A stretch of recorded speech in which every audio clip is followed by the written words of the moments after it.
Hello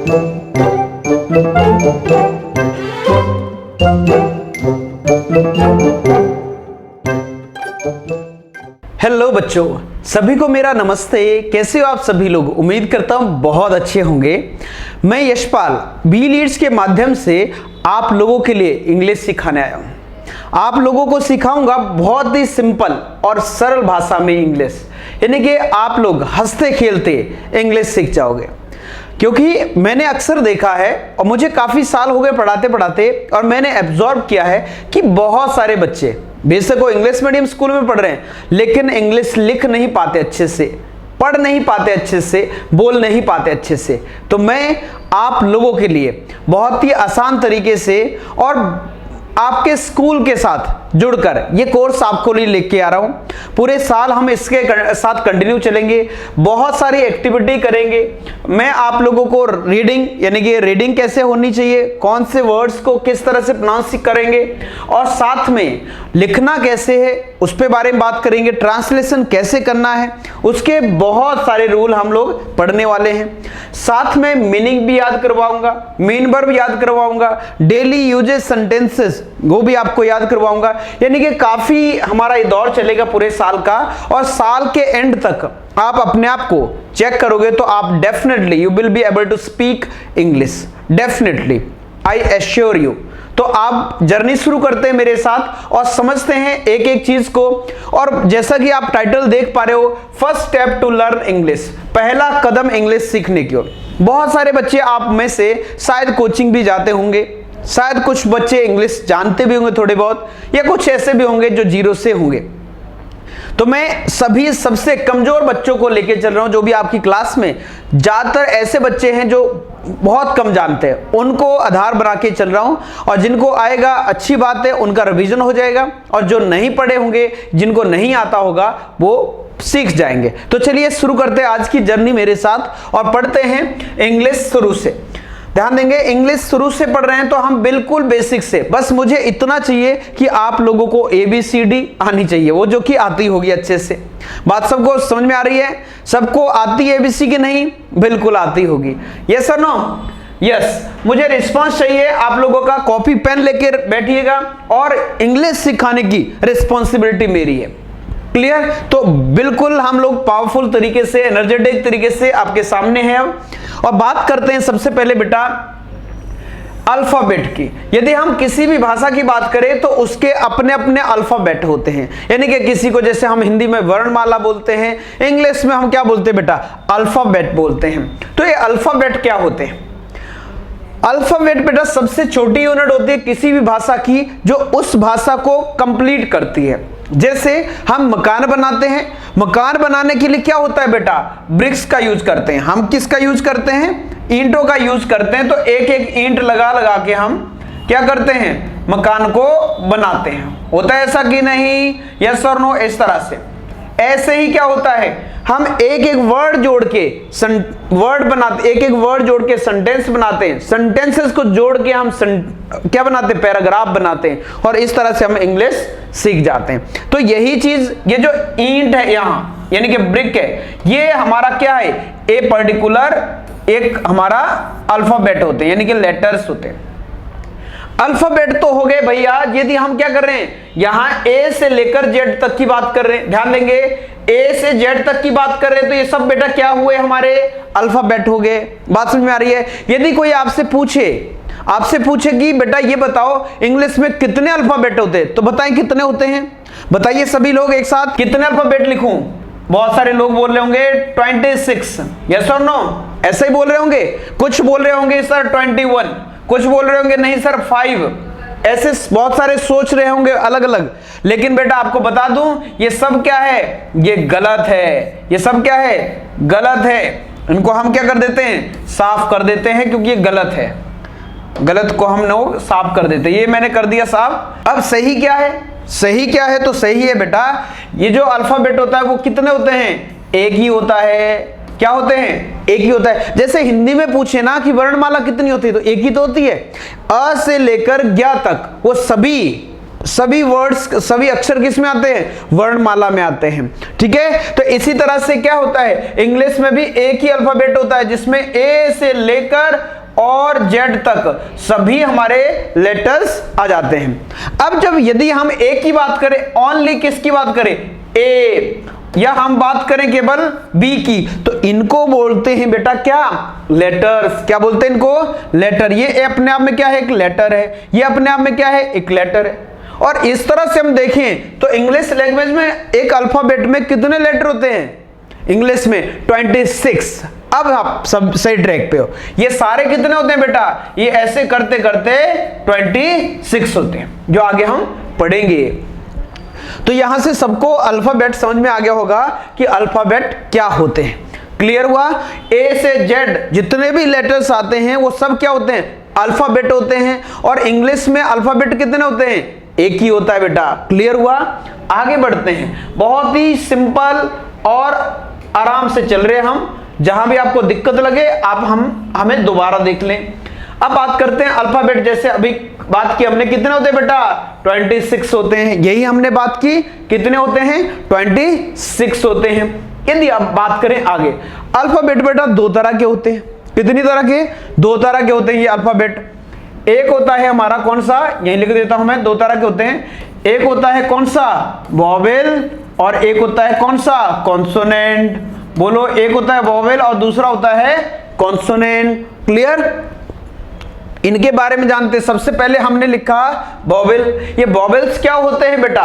वे अक्षर जिनका उच्चारण बिना किसी अन्य अक्षर की मदद से किया जाए, मतलब ये अपने आप में स्वतंत्र होते हैं। ए लिखने के लिए हमें किसी दूसरे वर्ड की, दूसरे अक्षर की जरूरत नहीं होती है।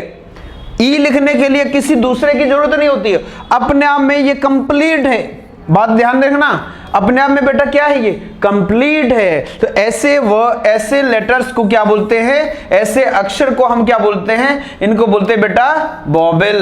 क्या बोलते हैं? वॉवेल। और यदि हम इन्हीं की बात करें तो इन्हीं के हिंदी में रिलेट करके बताता हूं।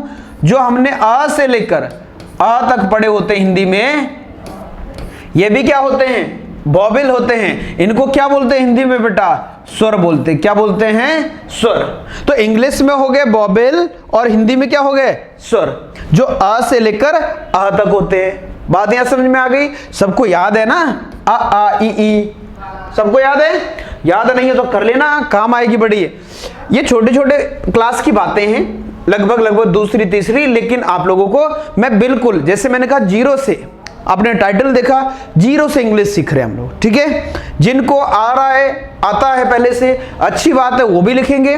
जिनको नहीं आता है, बड़े ध्यान से एक एक शब्द को, एक एक सेंटेंस को आराम से सुनना, ध्यान से सुनना। जानते हैं ये कॉन्सोनेंट क्या चीज है? आप हो सकता है आप 8वीं 9वीं 10वीं किसी भी क्लास में पढ़ रहे होंगे, लेकिन बहुत सारे बच्चों को ये पता नहीं होता है स्वर क्या होते हैं, कॉन्सोनेंट क्या होते हैं, यानी कि वॉवेल क्या होते हैं, कॉन्सोनेंट क्या होते हैं। हिंदी में बोले तो स्वर क्या होते हैं और व्यंजन क्या होते हैं, पता नहीं होता है हमें। तो समझ लो, आज ये अल्फाबेट जैसे मैंने बताया, स्वर और क्या होते हैं? स्वर और व्यंजन, यानी कि वॉवेल और कॉन्सोनेंट होते हैं। अब हम कॉन्सोनेंट के बारे में पढ़ रहे हैं। स्वर तो पढ़ दिया हमने। जो अक्षर हिंदी में अक्षर को क्या बोलेंगे? लेटर। जो अक्षर वॉवेल की सहायता से बोले जाते हैं उनको क्या बोलते हैं बेटा? उनको बोलते हैं कॉन्सोनेंट। कैसे? जैसे हम कभी भी लिखते हैं, क लिखा हमने, क को कैसे लिखते हैं बेटा? जैसे क प्लस अ, तब हम क्या लिखेंगे इसको? क। तो ये क क्या है? व्यंजन है। क्या क्या है बेटा? व्यंजन है। और व्यंजन किसकी सहायता से बोला जाता है? स्वर की। तो इसलिए हमने क्या लगाया? यहां स्वर लगाया। बात यहां समझ में आ रही है? तभी तो हम लिखते हैं। जैसे हमने कुछ भी लिखना हो हिंदी में, तो क लिखना है हमने, जैसे क, तो क को कैसे लिखते हैं बेटा? के ए लिखते हैं। समझ रहे हैं? तो क क्या है? कॉन्सोनेंट है। इसमें क्या लगेगा? वॉवेल लगेगा, तब ये कंप्लीट होगा। बात समझ में आ रही है? आपने क का की कु के का ये पढ़ा होगा बचपन में, ये अभी भी आपको इंग्लिश में पढ़ना है। जैसे मैंने लिखा ल लिखना है, तो ल को बेटा क्या लिखेंगे हम? L A. क्या लिखेंगे? एल ए, ये ल बना। जैसे हमने लिखना है प लिखना है, तो प को क्या लिखेंगे बेटा? P A. समझ पा रही है? तो ये सारे क्या है, ये क हो गया, क को हमने के ए लिखा, ल को हमने एल ए लिखा, प को हमने पी ए लिखा। तो आप समझ गए होंगे कि ये जो कॉन्सोनेंट है ये कैसे लिखे जाते हैं, यानी कि ये स्वर की, वॉवेल की मदद से लिखे जाते हैं। क्लियर हुई बात? ये सबको बात समझ में आ गई होगी। कॉन्सोनेंट क्या होते हैं, वॉवेल क्या होते हैं, फिर बता रहा हूं एक बार। स्वर बेटा यानी कि वॉवेल होते हैं जो स्वतंत्र रूप से, मतलब किसी की मदद से बिना बोले जाते हैं, इनमें किसी की मदद नहीं ली जाती है, अपने आप में कंप्लीट है। वो हो गया हमारा कौन सा, वॉवेल, जैसे ए ई आई ओ यू। बात करते हैं कॉन्सोनेंट की, मतलब जो स्वर की यानी कि वॉवेल की मदद से बोले जाते हैं, जैसे मैंने अभी आपको समझाया। क्लियर हुई बात? यहां से हम इंग्लिश सीखना और पढ़ना सीख रहे हैं, यानी कि बिल्कुल स्टार्टिंग से। अभी मैंने बताया कि वॉवेल कितने होते हैं, कितने होते हैं बेटा, 5 होते हैं, ए ई आई ओ यू। और कॉन्सोनेंट कितने होते हैं बेटा, 21 होते हैं। ठीक है, तो इंग्लिश में टोटल लेटर कितने हो गए, टोटल लेटर कितने हो गए बेटा, 26 हो गए। सबको ध्यान, मतलब सबको पता चल गया, ऑलरेडी बता चुका हूं। इन सबको क्या बोलेंगे, इन सबको बोलेंगे अल्फाबेट। इनको सबको क्या बोलेंगे बेटा, अल्फाबेट। बात समझ में आ रही है?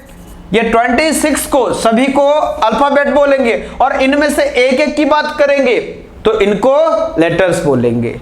बात सबको क्लियर? कोई डाउट? अभी हमने इतना पढ़ा, क्या अल्फाबेट क्या होते हैं, कितने प्रकार के होते हैं और कौन कौन से होते हैं, इसमें वॉवेल में कितने आते हैं और कॉन्सोनेंट में कितने आते हैं। चलिए आगे बढ़ते बेटा। अगली स्लाइड बोल रही है वर्ड क्या होते हैं। अभी तो हमने क्या पढ़ा, अल्फाबेट पढ़ा, अल्फाबेट क्या होते हैं। अब हम पढ़ रहे हैं वर्ड्स क्या होते हैं, शब्द। हिंदी में क्या बोलेंगे इनको बेटा, शब्द। शब्द क्या होते हैं, तो देखो अल्फाबेट जो भी थे, जो अक्षर थे हमारे, इनसे मिलकर जो शब्द बनता है उसको क्या बोलते हैं बेटा, वर्ड बोलते हैं। समझ पा रहे हैं? जैसे मैंने बोतल लिखा, यहां देखो, यहां लिखा, उल्टा सीधा कर दिया है, APYL, कुछ बना? नो बेटा, ये कुछ नहीं बना, इसका कोई अर्थ नहीं है, तो this is not a word, ये कोई शब्द नहीं है। अब इसको सीक्वेंस से लिखते हैं, जैसे PLAY, क्या बना बेटा, प्ले। प्ले मतलब क्या होता है, खेलना। सबको पता है प्ले मतलब खेलना। अब ये क्या है, ये एक वर्ड हो गया। मतलब यदि परिभाषा कोई पूछे आपसे, डेफिनेशन पूछे इसकी, तो आप बता सकते हो कि लेटर्स का ऐसा कॉम्बिनेशन जो कुछ मतलब दे, विच मेक्स कंप्लीट मीनिंग, वो क्या होगा, वो वर्ड होगा। जैसे मैंने लिखा P, ये P क्या है, एक लेटर हो गया, PEN, पेन, PEN, पेन। तो ये 3 लेटर्स को मिला के क्या हुआ, कुछ मीनिंग बनी, और वो मीनिंग क्या कहलाएगी, वो कहलाएगी वर्ड, यानी कि हिंदी में बोलेंगे शब्द। यहां तक किसी को डाउट? पक्का? यहां से बहुत सारे बना सकते हैं। जैसे आप स्कूल में हो तो स्कूल भी क्या है, एक शब्द है। रूम भी क्या है, एक शब्द है, रूम। ठीक है, जैसे मैंने होम बोला, होम भी क्या है बेटा, ये भी एक शब्द है। ठीक है, तो ये सारे बहुत सारे वर्ड्स होते हैं जिनको हम पढ़ेंगे, यही आगे मीनिंग भी आप याद करोगे, इन्हीं से ही आगे सेंटेंस बनाएंगे। चलिए तो आगे चलते हैं, आगे क्या है समझ लेते हैं। यहां तक तो सबको क्लियर हो गया होगा। वर्ड क्या होते हैं, लेटर का combination. Word is a combination of letters which makes complete meaning, मतलब जो कुछ मतलब दे वो शब्द। जैसे मैंने लिखा मार्कर, मार्कर क्या है, मार्कर में बहुत सारे लेटर्स है, लेकिन वो मिलकर क्या बना रहे हैं, एक मतलब दे रहे हैं, तो वो हो गया हमारा वर्ड, यानी कि हिंदी में शब्द हो गया। क्लियर हुआ? आपका नाम भी अपने आप में क्या है, एक शब्द है। मोनू, गोलू, सोनू, ये भी अपने आप में एक शब्द हो जाता है, एक नाउन हो जाता है। क्लियर? आगे बढ़ते हैं, आगे जानते हैं हम आगे क्या बोल रहे हैं। आगे बोल रहे हैं बेटा सेंटेंस। अब शब्द के बाद यानी कि वर्ड के बाद हम पढ़ रहे हैं सेंटेंस। सेंटेंस क्या होते हैं, सेंटेंस समझना थोड़ा सा। शब्दों का पूर्ण समूह, मतलब शब्दों का ऐसा समूह जो क्या होता है, कुछ मतलब देता है। ध्यान देंगे, the combination of word which makes complete sense is called sentence. मतलब शब्दों का ऐसा समूह जो कुछ मतलब दे, सेंटेंस होगा। ये 5वीं 7वीं 8वीं में डेफिनेशन भी आ जाती है कई बार आपके एग्जाम में, तो सब याद कर लो। Sentence is a combination of words which makes complete sense, which make complete sense. Sentence शब्दों का ऐसा समूह होता है जो हमें पूरा मतलब देता है। जैसे आप जानते हैं थोड़ा सा, बॉय ही इज ए, कोई सेंटेंस है क्या ये? क्यों? क्योंकि उल्टा सीधा लगा है, कोई सीक्वेंस से नहीं लगा है, और इसका कोई अर्थ भी नहीं निकल रहा है। क्या नहीं निकल रहा है बेटा? अर्थ। और यहां क्या होना चाहिए? कुछ मीनिंग निकलनी चाहिए, मीनिंगफुल होना चाहिए वो। ग्रुप ऑफ, क्या होगा? Group of words which makes some meaning. अब मीनिंग होनी चाहिए उसकी कुछ, अब मीनिंग तो है नहीं यहां, तो इसको क्या नहीं, इसको सेंटेंस नहीं बोलेंगे। यहां लिखा है दिस इज नॉट सेंटेंस, ये एक सेंटेंस नहीं है। अब आते हैं नीचे, ही इज ए बॉय। अब ये क्या हुआ बेटा? ही भी क्या है? एक शब्द है, एक वर्ड है, इज भी एक वर्ड है, ए, फिर हम बॉय की बात कर रहे हैं, सभी ये क्या है? बहुत सारे वर्ड्स है, इनको मिला दिया, इनका ग्रुप बना दिया, और ग्रुप बनाने के बाद कुछ मतलब निकला। मतलब क्या निकला? वहां एक लड़का है, वहां एक लड़का है, तो ये क्या बना बेटा? ये बना सेंटेंस। बात यहां सबको समझ में आ गई? सबको आनी चाहिए, ऐसा कोई स्टूडेंट नहीं बचना चाहिए जिसको समझ में नहीं आ रहा है। बहुत आराम से चल रहा हूं, आराम से पढ़ रहे हैं, सिंपल लैंग्वेज में, हिंदी में समझाने की कोशिश कर रहा हूं, ताकि आप लोगों को हर एक शब्द, हर एक फैक्ट पता चले। ऐसा क्यों होता है, ऐसा क्यों लगाते हैं, बात समझ में आ रही है? बहुतों के मन में ऐसा होता कि क लिख रहे हैं हम, क को मतलब ए फालतू में, क को तो क ऐसे लिखा जाना चाहिए था। अब आपको ये समझ में आ गया होगा कि के ए क्यों लिखा जाता है। बात यहां समझ में आ गई? आपको ये पता चल गया होगा, जैसे हम लिखते हैं क्या, राघवेंद्र, धर्मेंद्र, तो लास्ट में आर ए लगा देते हैं, लगाते हैं जितेंद्र, तो यहां टी आर ए है ना, या कुछ भी आगे जो भी नाम होगा तो उसमें हम एल जोड़ देते थे लास्ट में। तो आप पता चला होगा। आप, हम हिंदी में क्या लिखते हैं बेटा? हिंदी में शिव बोलते हैं, शिव। हिंदी इंग्लिश में क्या लिखते हैं? शिवा लिखते हैं। बात समझ आ रही है? तो ये पता चला ए क्यों आया यहां, क्यों? क्योंकि बेटा पढ़ेंगे हम हिंदी के हिसाब से पढ़ेंगे तो शिव ही होता है, शिवा थोड़ी होगा।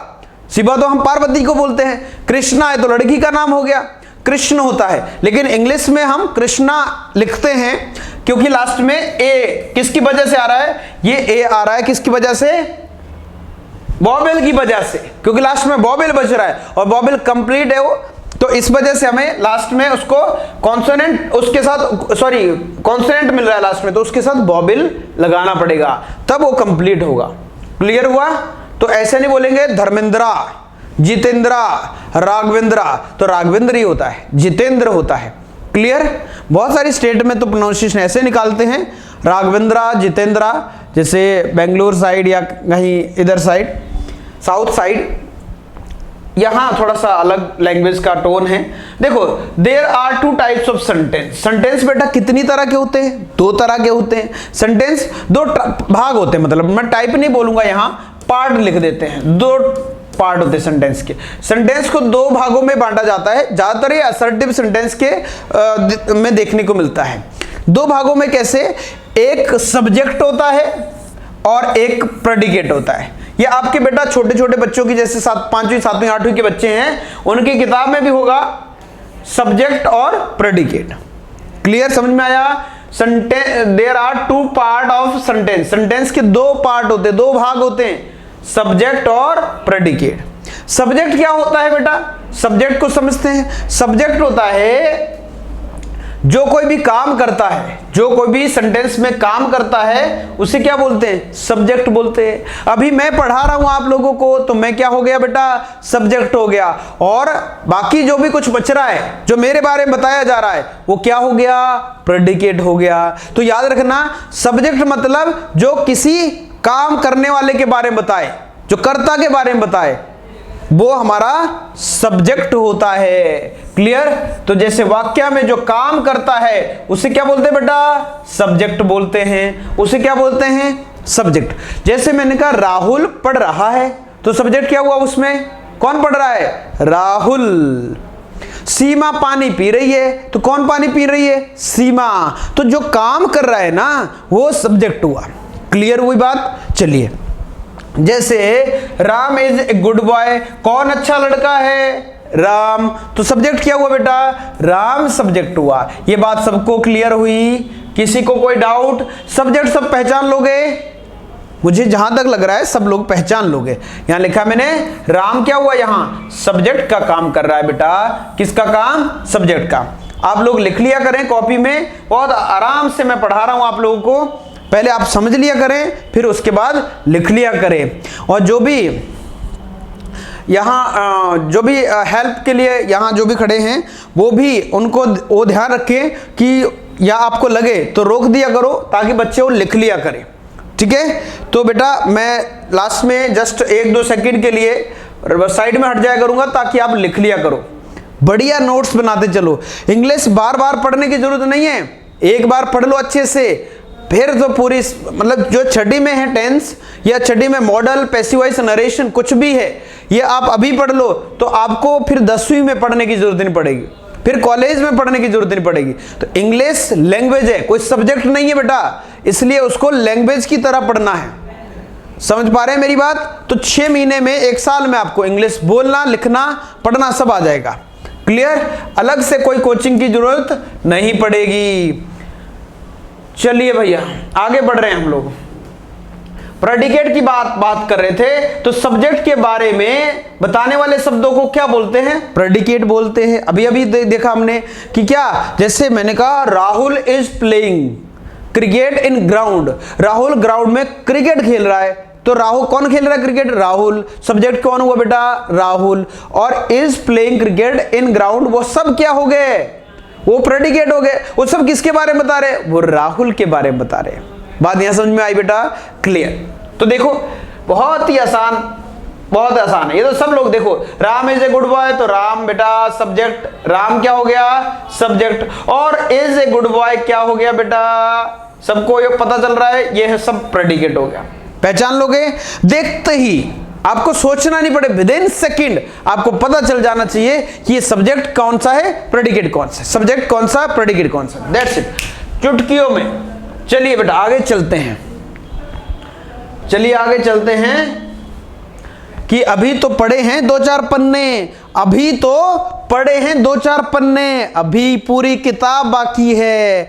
अभी तो बेटा नापी है मुट्ठी भर जमीन, अभी तो पूरा जहान बाकी है। अभी आप लोगों ने क्या है, अभी शुरुआत है, अभी 5वीं 7वीं 8वीं में बहुत कम, अभी तो आपने दुनियादारी शुरू किया है देखना। अभी तो क्या करना है, बहुत कुछ देखना बाकी है, बहुत कुछ करना बाकी है। तो इसलिए मजबूत हो जाओ अभी से ही, इसलिए कर्मठ हो जाओ अभी से ही। और कमजोरों का जमाना नहीं रहता, कमजोरों को कुचला जाता है और जो मजबूत होते हैं उनकी इज्जत की जाती है, उनको सलाम किया जाता है।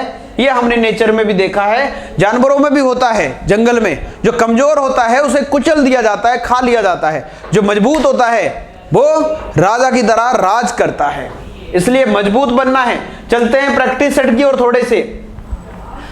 ये इट इज एक डॉग, ये क्या है बेटा? ये अपने आप में डॉग क्या है? एक वर्ड है। एक क्या है? वर्ड है। यदि हम आई की बात करें केवल, तो ये क्या है? लेटर है। कौन सा लेटर है? ये वोवेल है। बात समझ में आ रही है? एल की बात करें यहां, तो एल क्या है? कॉन्सोनेंट है। ठीक है, ये तो सब समझ में आ रहा है। अब बात करते हैं सब्जेक्ट और प्रेडिकेट की, तो ये इट क्या है बेटा? सब्जेक्ट, एस लिख देता हूं। और इज एक डॉग, ये क्या है? प्रेडिकेट। अब आप लोग बताएंगे सीता क्या है? यहां सीता को कैपिटल, सीता क्या है? सब्जेक्ट है। बाकी जो बच गया वो क्या है? प्रेडिकेट है। ये सब बेटा प्रेडिकेट है। अब दिस क्या है? सब्जेक्ट है। कितना आसान है, बिल्कुल बच्चों वाले काम है।